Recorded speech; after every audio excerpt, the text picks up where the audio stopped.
नमस्कार दर्शक मित्रों। थिंक लाइन के आज के नए संस्करण में आपका फिर से स्वागत है।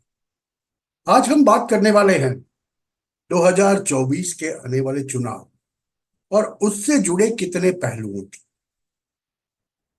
बात करेंगे हम भाजपा का विचार और उनकी विचार श्रेणी क्या रही है अपने उम्मीदवारों को पसंद करने में, उसके बारे में।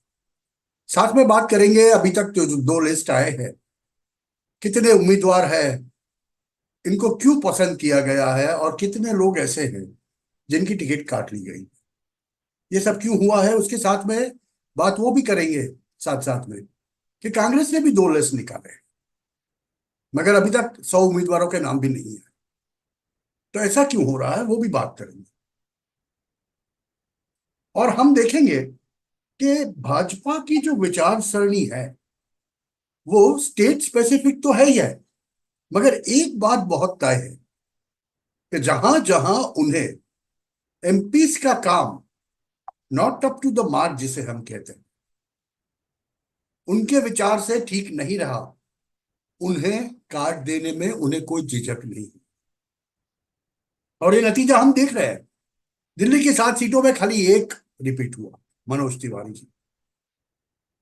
बाकी सब बदल दिए गए, कई वजह से बदल दिए।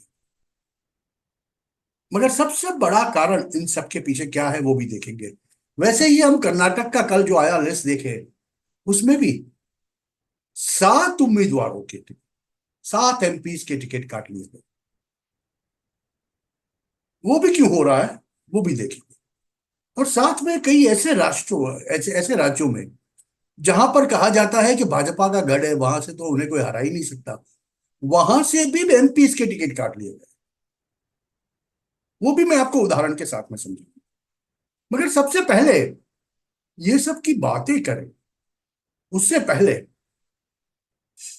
एक तथ्य को हमें समझना है कि भारत में अभी भारत विरोधी विचारधाराएं बहुत चल रही है। सनातन के विरोधी विचारधाराएं बहुत चल रही है। अभी कल ही एक वीडियो आया डीएमके के इंडी गठबंधन के एक प्रधान का, जो मोदी के प्रति जहर उगलते नजर, वहां तक कह गए वो तो कि अगर मेरी बस चले तो मैं टुकड़े टुकड़े कर दूं। जाहिर में जब ये तमिलनाडु की द्रविडियन पार्टीज का ये अप्रोच रहता है सनातन विरोधी, सनातन को खत्म करने की बात, वहां आपको दूसरी एक हकीकत को भी समझना पड़ेगा। और वो ये है कि आपको ताज्जुब होगा, राम मंदिर के निर्माण निर्माण के अंदर सबसे बड़ा योगदान किन राज्यों का है? पता है आपको? इन top 3, probably at the number 1 is Tamil Nadu. तो ये बात कहना कि तमिलनाडु के अंदर सनातन के प्रति बहुत ज्यादा विरोध है, ये मानना जरा मुश्किल। घर के अंदर, घर की चौखट के अंदर हर एक प्रकार की पूजा हवन सब होता है, बाहर निकलते हैं सनातन के विरोध में निवेदन देते हैं, क्योंकि उनसे उनकी राजनीति चलती है। और वहां अभी तक राष्ट्र प्रेमी पार्टियां, लोग तो वहां के नेशनलिस्टिक है, वो बात तो तय हो गई है, मगर राजकारण के अंदर राष्ट्रवादी पार्टियां अपना घर नहीं बना सकी। उसकी कोई वजह है और इस बारी क्या हो सकता है उसकी भी बात करेंगे। थोड़ा इंटरेस्टिंग मामला है, मगर सबसे पहले ये जान ले कि देखिए दोस्तों, दिल्ली में स्टेट असेंबली के अंदर भले सातों के सातों एमपी भाजपा के रहे हो, 2 टर्म से आम आदमी पार्टी की सरकार है और वो सरकार को सही तरह से फाइट देने में, जीतने की बात नहीं कर रहा मैं, सही तरह से फाइट देने में असक्षम रहने वाली भाजपा।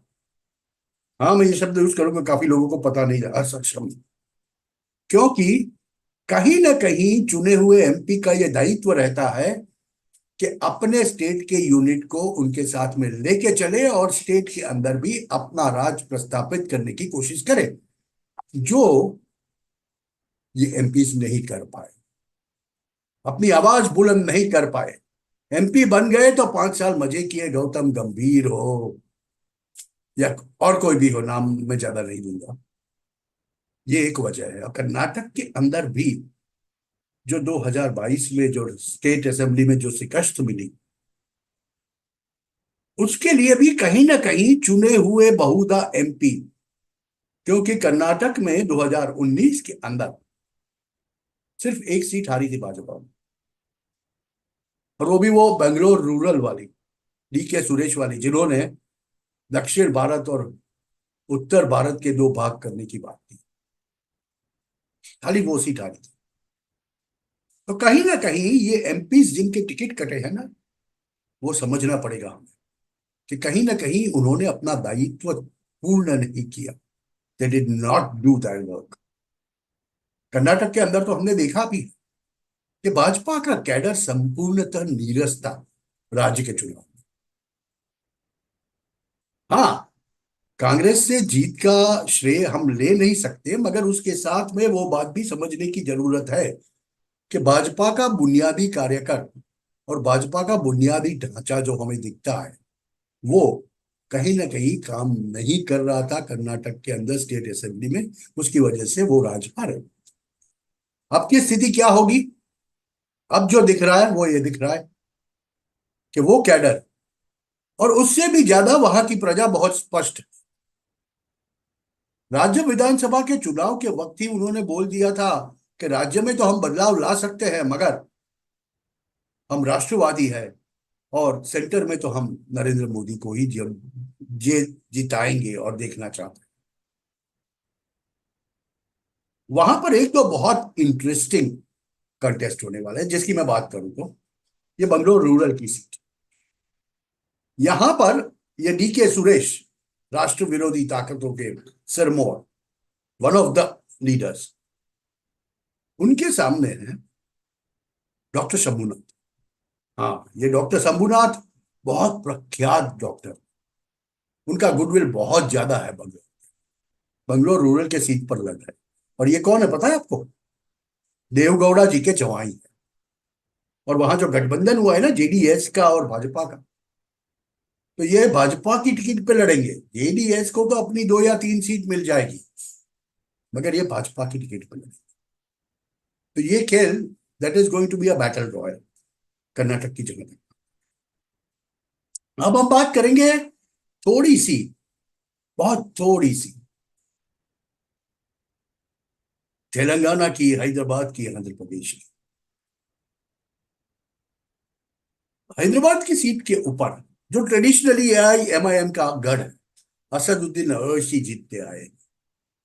और वहां का कुछ टोपोग्राफी भी ऐसा है, वहां का कुछ डायनेमिक्स भी ऐसा है कि वो सीट के अंदर तकरीबन 75 से 80% वोट असदुद्दीन ओवैसी को ही जाते हैं। उसकी वजह उनकी कास्ट के लोग हैं, या second biggest majority, that's old Hyderabad. आज आप देखेंगे तो ओल्ड और न्यू हैदराबाद में बहुत फर्क है।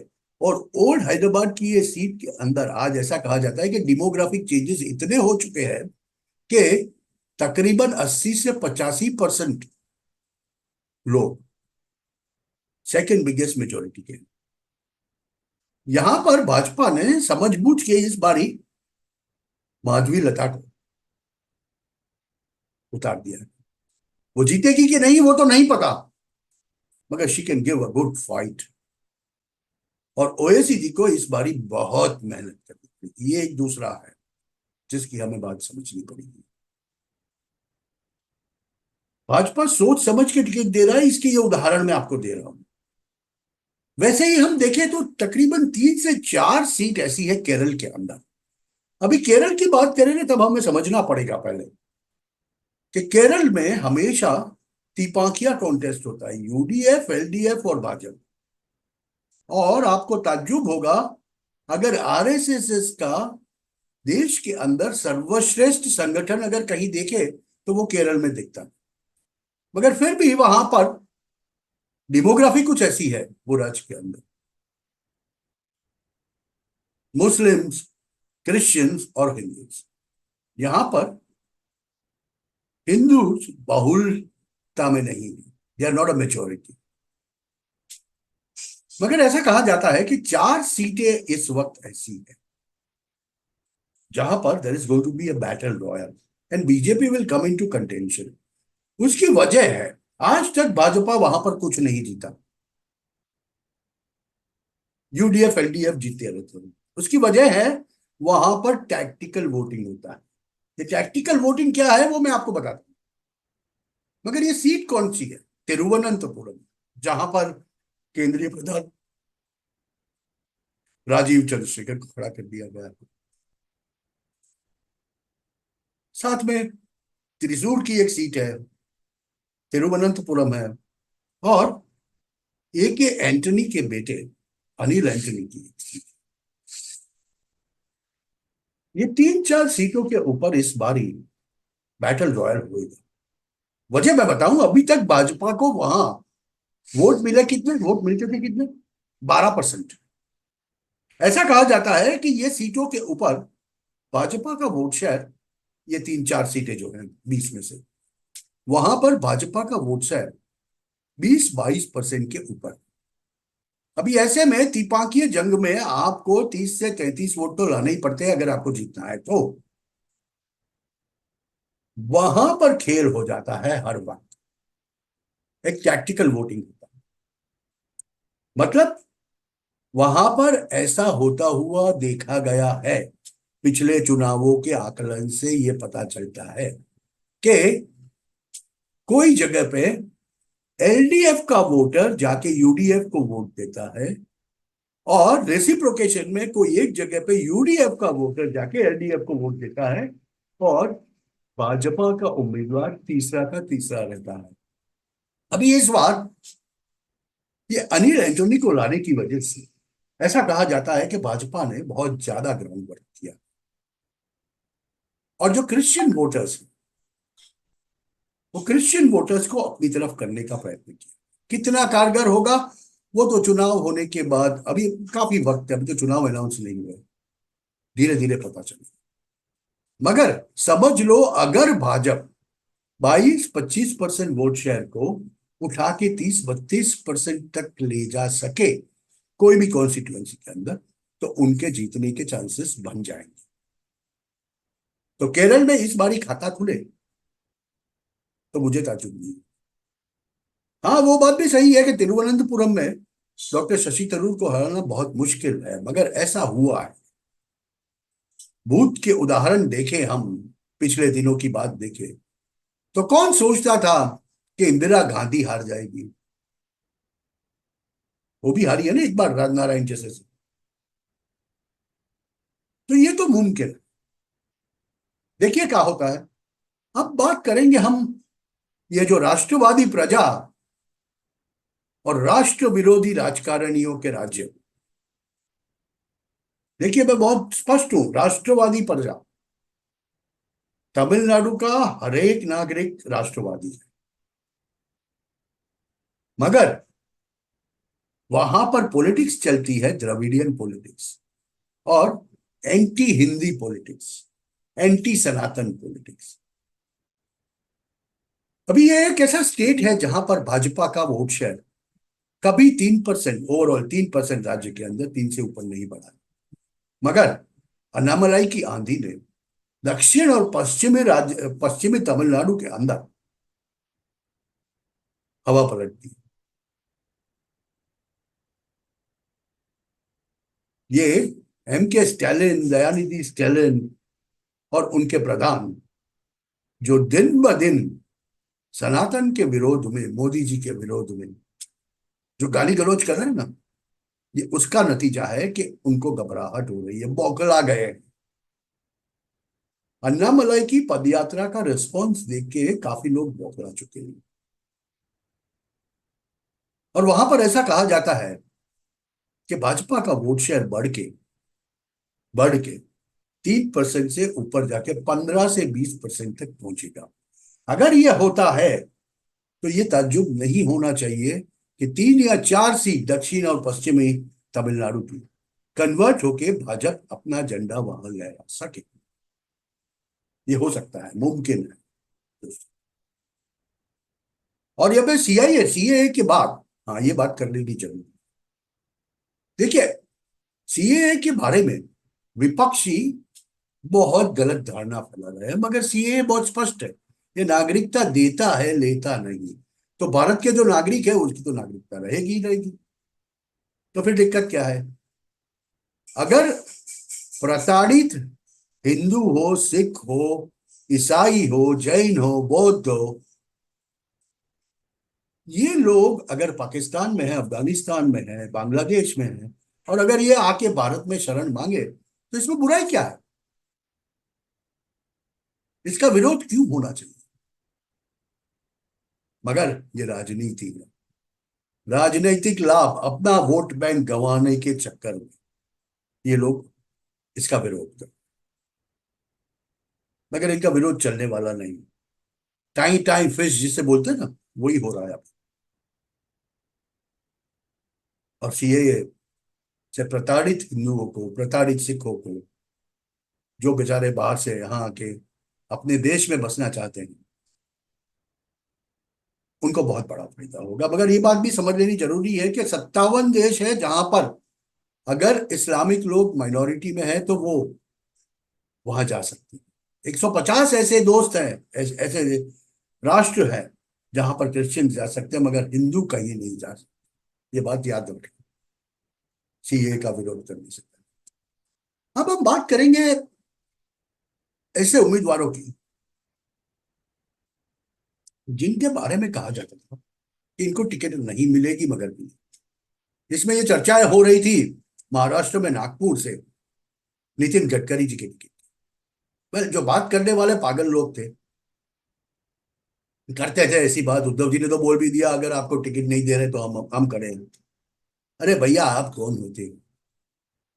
महाराष्ट्र की टिकट नहीं बांटी गई थी, बांटी गई तो उनको टिकट मिल गई। ये भाजपा के अंदर कलह पैदा करने की जो बात है ना, ये बातें कितने लोग कर रहे थे, उद्धव ठाकरे जी से। मगर उनको फिर से नागपुर से टिकट दी गई।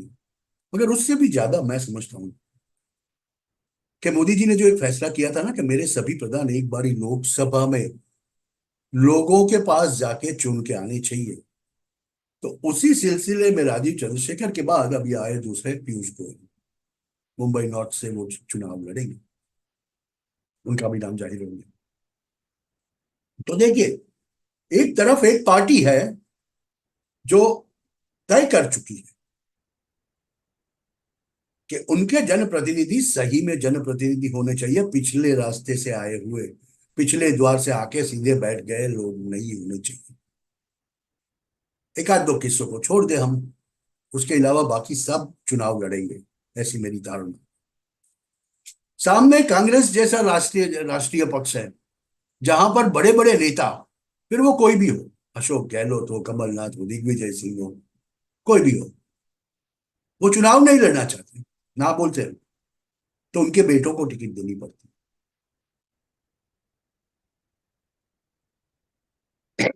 माफ कीजिएगा। जैसे स्टार्क कॉन्ट्रास्ट दो राजकीय पक्षों के बीच में। और कांग्रेस जैसा राजकीय पक्ष आज किस कगार पे आके खड़ा है, उसका अंदाजा उसमें से ही लग जाता है। आप जब देखेंगे चुनाव के पहले, चुनाव डिक्लेयर होने के बाद, जब सबके अंतिम लिस्ट आ जाएंगे तो पता चलेगा आपको कांग्रेस कितनी सीटों पर लड़ पाता है, अपने उम्मीदवार ढूंढ पाता है। वो देखने वाली बात होगी। मेरा तो अंदाजा मुझे कहता है कि 250 से 300 से ज्यादा कांग्रेस अपने उम्मीदवार नहीं खड़े कर पाएगा।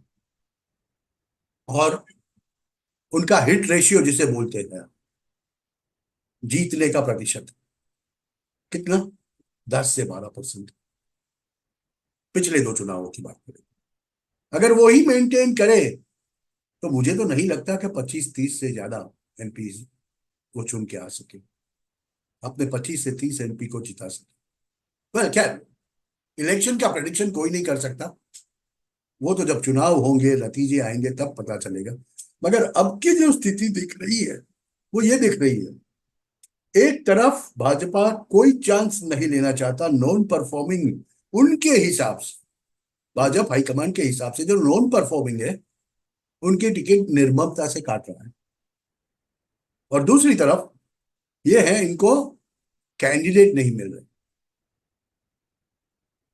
ये बातें, अभी मैं एक और उदाहरण आपको दे रहा हूँ।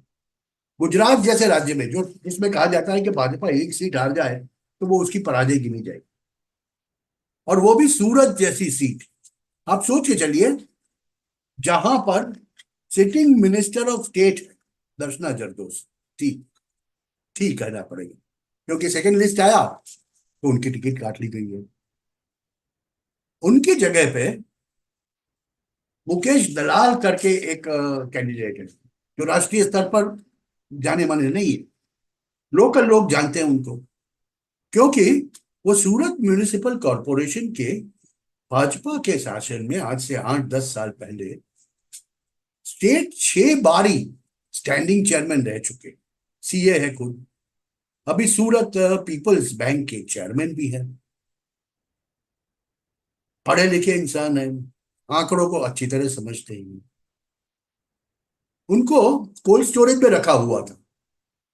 ऐसा कहा जाता था कि पिछले चुनावों में उनको विधानसभा की टिकट देंगे, मगर नहीं दी।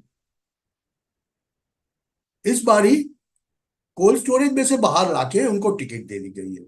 वो अब सूरत पीपल्स बैंक के चेयरमैन है, बहुत बड़ा वहीवट करते हैं। उनको पता भी है कि क्या करना चाहिए, क्या नहीं करना चाहिए। अभी इनको टिकट देके भाजपा ने एक स्पष्ट संदेश दे दिया, कोई सुरक्षित नहीं। आप कंप्लेसेंसी से बैठोगे तो आपका टिकट कट जाएगा। हंसराज हंस का टिकट दिल्ली में से कट गया, गौतम गंभीर का कट गया। देखिए, एग्जाम्पल्स तो बहुत है। और मैं पहले से ही मेंटेन कर रहा हूं, कहीं ना कहीं आपने मुझे सुना होगा, मैं राष्ट्रीय चैनल्स पे भी जब जाता हूं तब सीधी बात करता हूं कि इस बार ही कम से कम 70 से 80 एमपी के टिकट कटने वाले हैं, और वो सही प्रूव हो रहा है ये दो लिस्ट में से। ये 7 नाम दिए हैं, 5 वर्तमान सांसदों के टिकट कट गए। रिपीट भी किया है लोग, ऐसी बात नहीं है। वडोदरा की महिला थी, रंजन बेन पाट, इनको रिपीट भी किया गया है। हसमुख पटेल को अहमदाबाद में से रिपीट किया। मेरा कहने का तात्पर्य है, आप गुजरात ले लो, तमिलनाडु ले लो, तमिलनाडु में कोई एक भी टिकट जाहिर नहीं की है, वो आएगी तो बहुत दिलचस्प होगा देखने। कर्नाटक ले लो, दिल्ली ले लो, अब गुजरात में जाओ, दिल्ली में जाओ या कर्नाटक में जाओ, जहां पार्टी हाईकमांड को लगा कि आपने परफॉर्म सही नहीं किया है, या आप आज के इक्वेशन में सही नहीं बैठते हो, वहां आपकी टिकट कटेगी। ये भाजपा की विचारधारा है, और ये सुनते नहीं है किसी की। भाजपा की हाईकमान की नेतागिरी बहुत स्पष्ट है, सुनती नहीं है किसी की। They are very decisive. जबकि कांग्रेस के अंदर पहले 39 आए, फिर 40 आए। वह क्या बिक रहा है? ये लिस्ट देख के मुझे तो ताज्जुब हुआ कि इनमें से कितने जीतेंगे। क्या हिट रेशियो 10% पर भी आएगा? वह देखने वाली बात है। मगर दोस्तों, ये वीडियो को हम खत्म करें उससे पहले मैं आपको एक दूसरी जानकारी भी दे देना चाहता हूँ। एक दिन हम ऐसा प्रोग्राम करने वाले हैं जहां पर ये जो है ना, बैटल रॉयल्स, उसकी बात करें। पूरे बैटल रॉयल्स की, पूरे भारत के अंदर एक बारी उम्मीदवार फाइनल हो जाए उसके बाद, वो 10, 12, 15 कॉन्स्टिट्युएंसीज जो होगी ना, वो पूरे भारत का मूड बताएगी कि देश कैसे सोच रहा है। भाजपा का ध्येय है अपने वोटों में 10% का इजाफा करना। देखो, मोदी जी तो 370 और 400 की बात कर चुके हो। मैं वो अब नहीं करूंगा, मैं कहूंगा 10% वोट का इजाफा। 37% वोट है, 10% बढ़ा तो नेचुरली होगा ऐसा कि जो सीट्स है उसमें तकरीबन 15% की बढ़ोतरी हो जाएगी। They will increase it by 10 to 15% seats. And if that happens they will be very near to the target, as simple as that. दूसरी तरफ कांग्रेस की बात करें तो जब बड़े बड़े नेता चुनाव नहीं लड़ रहे, फिर वो प्रियंका गांधी हो, दिग्विजय हो, जो भी हो, तो ऐसे में मुझे तो नहीं लगता, और आज की स्थिति में जो दिखता है वो ये दिखता है कि क्या कांग्रेस के पास लीडर ऑफ अपोजिशन का पद रहेगा। सोचने वाली बात है। आप भी सोचिए। जाने से पहले मैं आपको कह दूं, please like share and subscribe, हमें थोड़ा प्रोत्साहन दीजिए। हम होली के बाद तो तुरंत लाइव पे चले जाएंगे, फिर आपके साथ सीधी बात भी करेंगे। अगर तब तक भी आप हमें लाइक कीजिए, शेयर कीजिए, सब्सक्राइब कीजिए, हमें सहायता कीजिए, जिससे हम ज्यादा जोर से, ज्यादा जल्दी से ग्रो कर पाए और बहुत से लोगों तक पहुंच पाए। तो मित्रों, आज के लिए इतना ही। ये एक छोटा सा एनालिसिस था कि राजकीय पक्ष कैसे विचार करते हैं, कैसे सोचते हैं। एक उम्मीदवार का पत्ता कट जाता है तो हमारे बहुत से ओपिनियन होते हैं। किसी को टिकट दी जाती है तो हम सोचते हैं अरे यार इसको कैसे देंगे, होता है ऐसे। मगर एक राजकीय पार्टी कैसे सोचती है, इसके उदाहरण हमें आज देखने को मिल रहे हैं भाजपा की लिस्ट देख के। और इसके लिए मैंने सोचा कि ये बात करनी आपसे जरूरी है। तो मित्रों, जाने से पहले फिर से एक बार एक request, please like share and subscribe, इससे हमें ग्रो करने में बहुत सहूलियत होगी। मिलते हैं फिर से बहुत जल्दी। नमस्कार। जय हिंद, जय भारत।